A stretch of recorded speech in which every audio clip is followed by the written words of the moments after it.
the county? I think I kind of touched on it in a previous answer, but I think the county GOP should kind of be the battlefield generals, right? So I want the townships reaching out to me, especially the stronger townships like Grafton, Algonquin, Mchenry. I want them to tell me how I can help them. They have they have high rates of precinct committeeman involvement.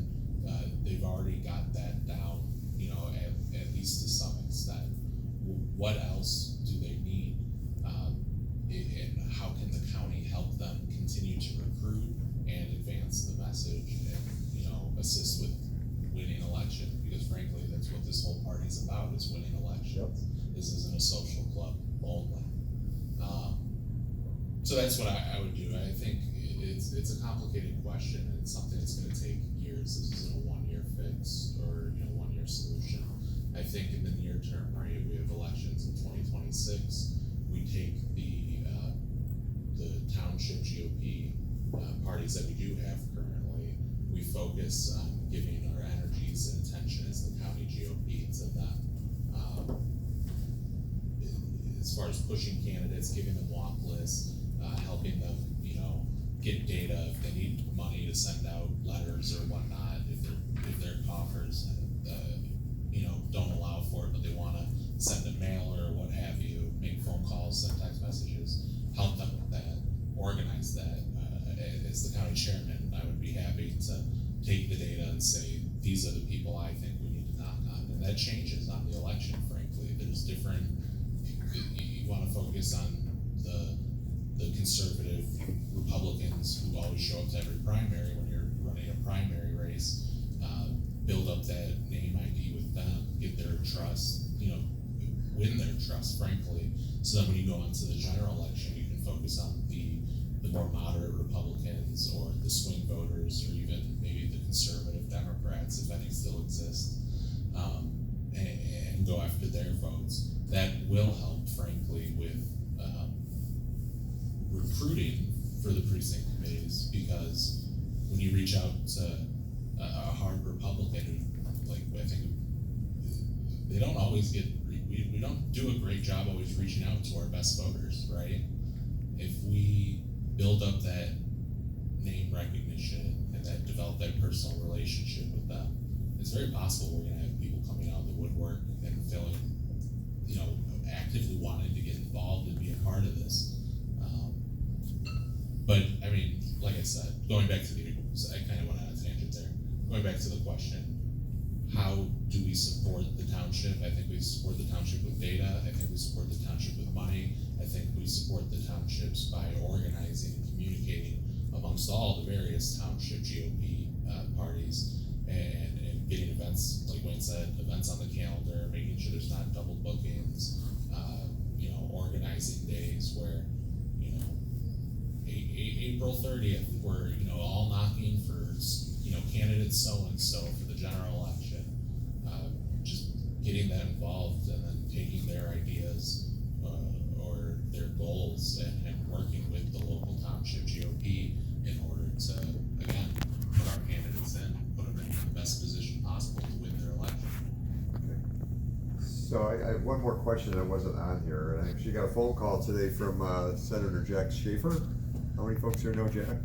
He was our former county chairman back in 1998 for one term. So Jack had wanted me to ask a question, a very relevant question, is how much time per week do you have to dedicate to that position of county Republican chairperson? I mean, it depends on the week, but I'd say probably I'm planning on putting 20 hours a week into this. It's gonna be like my third. I'll have 2 full-time jobs in the family when you add them all up together. But frankly, this is stuff that I'm able to do and assist with that I'd be doing or assisting with anyway. So it's really nothing new to me. And sometimes it might even help allow me to be more efficient when something controversial or contentious comes up on the Mchenry County Board, at least. Like, I'll have a pretty decent idea what that might be, because I'm on the Mchenry County Board, going to the finance committee or admin committee or public health committee or the committee of the whole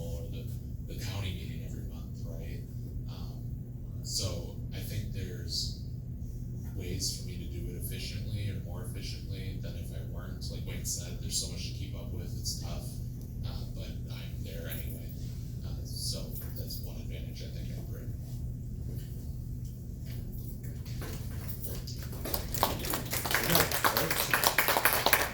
Back like you mean it. Alright, there you go. Alright, Wayne? I'm very fortunate. I've been retired for the last 15 years. I have been very active in my personal life, building up a real estate grouping. I also am fortunate that my daughter is now having kids, or she's had kids. I don't have that obligation for every day. So when we had the parades, one day to pick up the elephant, one day to have the parade and drop the elephant back off. I did that the whole season. I was the co-chair with the Mchenry County Fair. I was there every day. I opened it up. Kirk closed it up. I made most of the meetings in Mchenry Township. I also make meet and greets. I visit with other organizations. So I'm basically still have a little pep in my step, and I have a direction I'm going in. So I have plenty of time, and I'm not afraid to be out there and do it.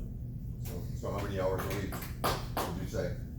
I could commit the same amount, 20 hours or more, depending on the week. Okay, thank you. All right, right? So with that being said, I thank both of you for stepping up to want to run for this position. It is a volunteer position, there's no pay involved, right? I guess the pay involved is for our future generations. It's to keep our county conservative and hopefully bleed into our other counties around us, especially the collar counties, to be that Fort McHenry stronghold for the northwest suburban counties of Chicago. So thank you for your commitment to doing that. So I'd like to give each of you an opportunity for 2 to 3 minutes to have final comments, and then we'll open up to public questioners. Wayne? Well, I think when you look at it, you have to be totally dedicated to the job. And if you're not dedicated and you're not gonna put in the time, we're gonna keep being lackluster as a Republican Party. The people that are here are hardworking. We know it because you are here. We have to get more people motivated. And that's the key. If we don't get people motivated, and it doesn't have to be high pressure. In fact, it should be low pressure. You should be friendly with people and bring them into the group, not with any idea that you're gonna be the precinct committeeman or you're gonna be a judge. First, get them to be a friend of ours, where they're like-minded people with like-minded ambitions. That's what we need. If these people think, oh, the first thing I'm gonna do is get hustled into a job, they're not gonna wanna do a job. They're gonna wanna have a friendship. They're gonna wanna have people that they can talk to with the same ideas and the same message, because otherwise, we're just people on the street to them.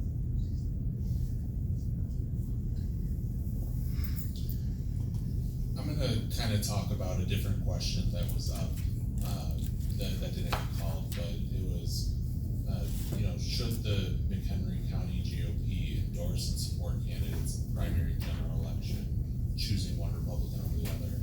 And I think this is a contentious issue amongst us. There's a lot of people who think, and to be fair, I think both sides have points. But there's a lot of people who say, well, why would the party pick, why would they play kingmaker? And that's a fair point. But on the other hand, I would argue, and this is my position, that the party, the county GOP, has to get involved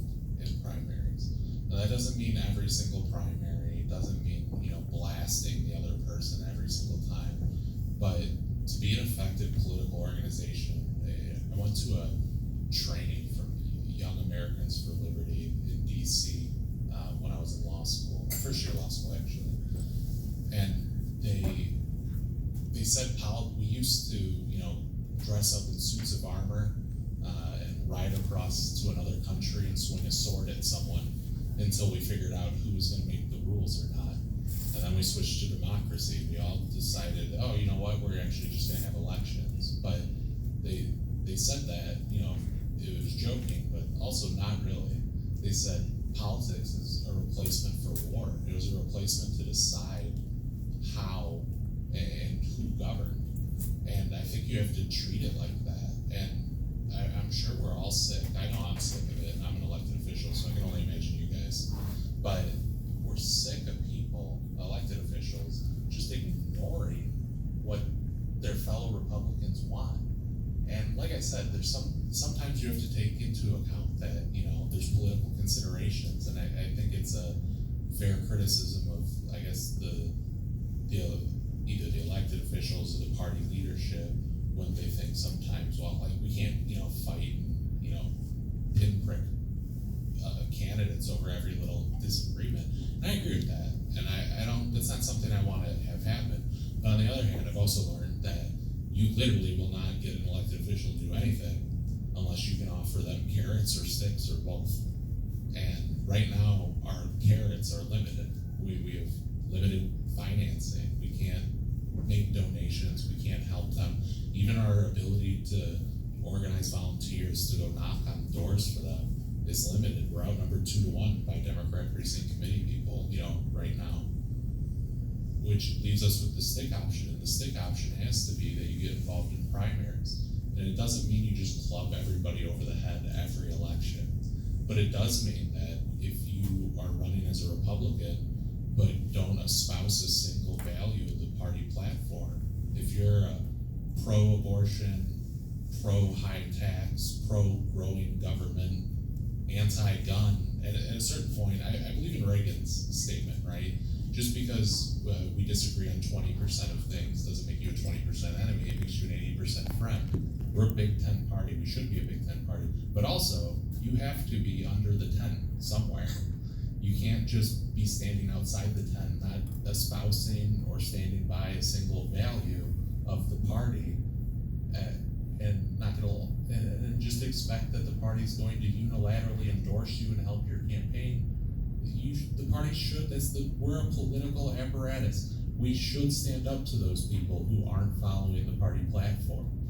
And for the life of me, we have people who ran as Democrats running as Republicans, but I can't figure out a single thing that they believe in, right? They might be a moderate Democrat, but they're certainly not a Republican. I think it would be hard to find, an area of agreement, except potentially fiscal responsibility.